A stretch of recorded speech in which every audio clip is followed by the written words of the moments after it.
ஒரு தாய் தன் குழந்தைகளை பற்றி இன்னொரு தாய்க்கு எழுதிய அழகான பதிவு. சின்ன சின்ன குறும்புகளோடும் சண்டைகளோடும் விவாதங்களோடும் மட்டுமல்ல, அப்போதெல்லாம் என் வீடு மிக உச்ச கலகலப்போடும் கும்மாளங்களோடும் வயிறு குலுங்க சிரிக்கும் நகைச்சுவைகளோடும் புன்னகைகளோடுமே அதிகம் நிறைந்திருந்தது. புத்தகங்கள் வீடு முழுவதும் அங்கெங்கே எரியப்பட்டு கிடக்கும். பென்சில்களும் குப்பைகளும் திரும்பும் இடமெங்கும் அலங்கோலமாய் வீசப்பட்டு காட்சியளிக்கும். கடந்த வாரம் துவைத்திருக்க வேண்டிய துணிமணிகள் 2 வாரத்திற்கு முந்தி துவைத்தெடுத்த உடுப்புகளும் என் படுக்கை அறை கட்டிலிலும் மேசைகளின் மீதும் குவிந்து கிடக்கும்.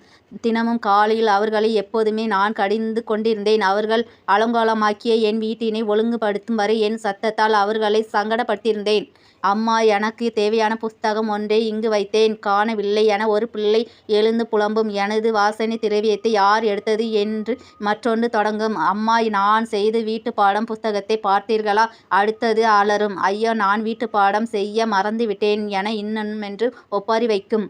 ஒவ்வொருவரும் ஒவ்வொரு தடவையும் அவர்கள் தவறவிட்ட விஷயங்களை பற்றி என்னிடம் நச்சரிக்கும் போது நான் கூறுவது ஒன்றை மட்டும்தான். நீங்கள் எல்லோரும் வளர்ந்த பிள்ளைகள்தானே, நீங்கள்தான் உங்களுடைய இவைகளை பொறுப்பாக கவனமாக எடுத்து வைக்க வேண்டும்.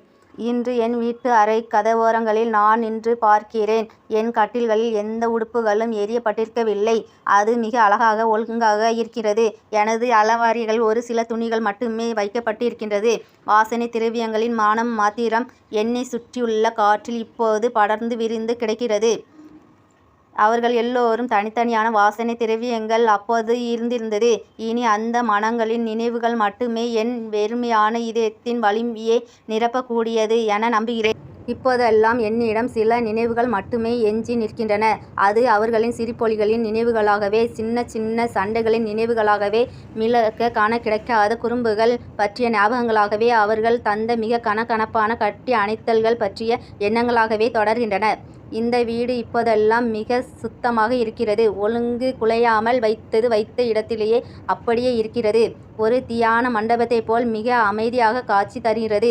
ஆனால் மனிதர்கள் வாழாத ஒரு பாலைவனத்தைப் போல இருக்கிறது. உன் குழந்தைகள் உன் வீட்டினை அலங்கோலம் செய்வதை பார்த்து நீ ஒருபோதும் அவர்களை கடிந்து கொள்ளாதே. ஒவ்வொரு தடவையும் அவர்கள் என்னை சந்திக்க என் வீட்டிற்கு வரும்போது, என்னுடன் சிறிதளவு நேரம் செலவிடும் போதும், மீண்டும் புறப்படும் தயாராகி தமது பைகளை தோள்களில் போட்டு கொள்ளும் போதும் எனது மனது வலிப்பதை இப்போதெல்லாம் நான் உணர்ந்து கொள்கிறேன்.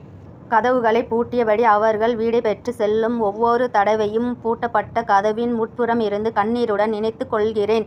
இந்த கதவுகளை பூட்டிவிட்டு வெளியே போய் வரும்படி எத்தனை தடவைகள் முன்பெல்லாம் நான் அவர்களை கடிந்து கொண்டேன் என்று. இன்று எனது கதவுகளில் எல்லாம் நானே பூட்டி கொள்கிறேன். என் கதவுகளை திறந்துவிட இப்போதெல்லாம் என் அருகில் யாரும் இல்லை. அவர்கள் எல்லோரும் ஒவ்வொரு நகரங்களும் வெவ்வேறு நாடுகளும் தமக்கென வெவ்வேறு வாழ்க்கையை அமைத்து போய்விட்டார்கள். எல்லோரும் இப்போது நன்றாக வளர்ந்து விட்டார்கள். அவர்கள் எல்லோருமாக ஒன்றாக எப்போதும் இந்த வீட்டில் என்னோடு இருக்க வேண்டும் என என் மனம் இப்போது விரும்புகிறது. என் இறைவனே, அவர்கள் எங்கிருந்தாலும் அவர்களையும் அவர்கள் குழந்தைகளையும் பாதுகாத்து கொள். அவர்கள் சந்தோஷமாக வாழ வழி செய்.